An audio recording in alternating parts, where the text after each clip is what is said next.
Baik, terima kasih untuk presentasinya.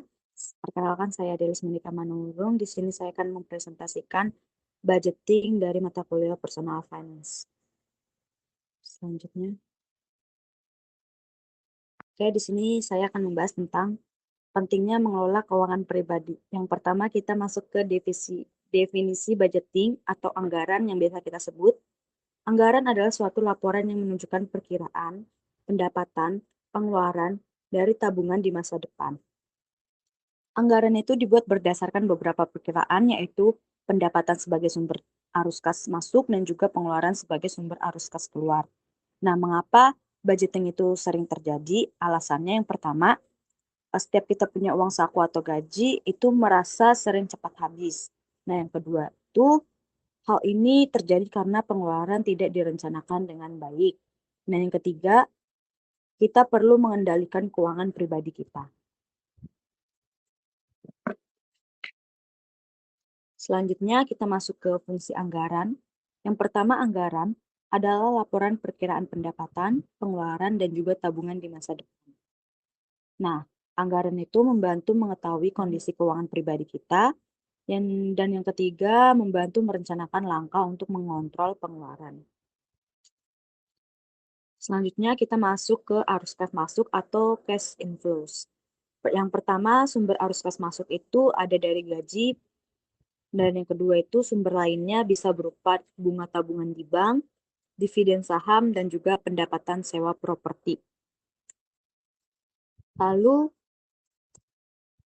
arus kas keluar atau cash outflow yaitu berupa berbagai pengeluaran dalam kehidupan sehari-hari. Contoh pengeluaran kecilnya yaitu membeli bahan makanan, ongkos transportasi kita, dan tagihan lepon air dan juga listrik. Jika dikumpulkan, pengeluaran kecil itu bisa menjadi sangat besar.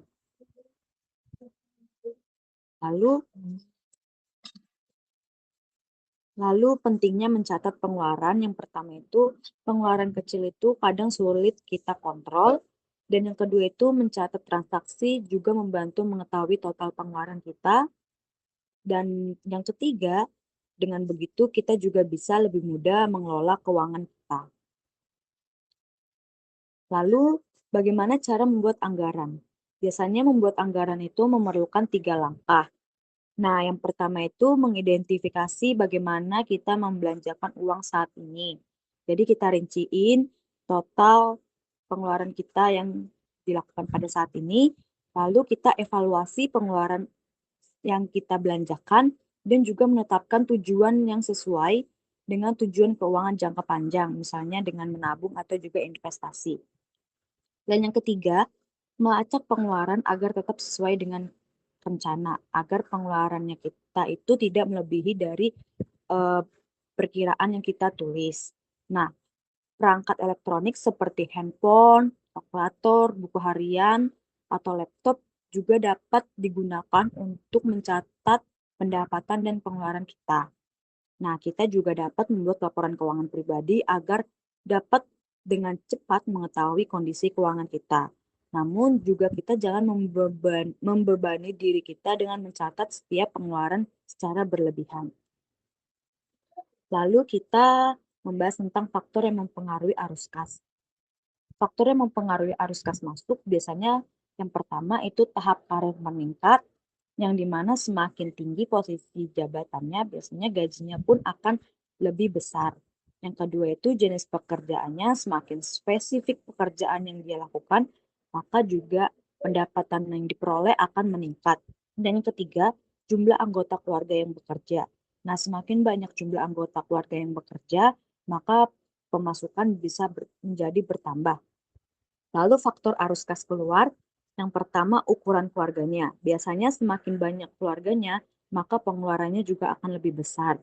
Dan yang ketiga, dari usia, biasanya usia remaja ke dewasa itu pola konsumtifnya tidak bisa dikontrol.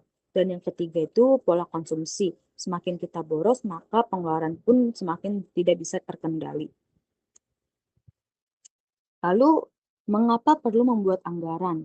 Nah, ini ada beberapa 3 alasan kita harus membuat anggaran. Yang pertama itu mengantisipasi kekurangan uang di masa depan agar kita tidak berhutang di masa depan.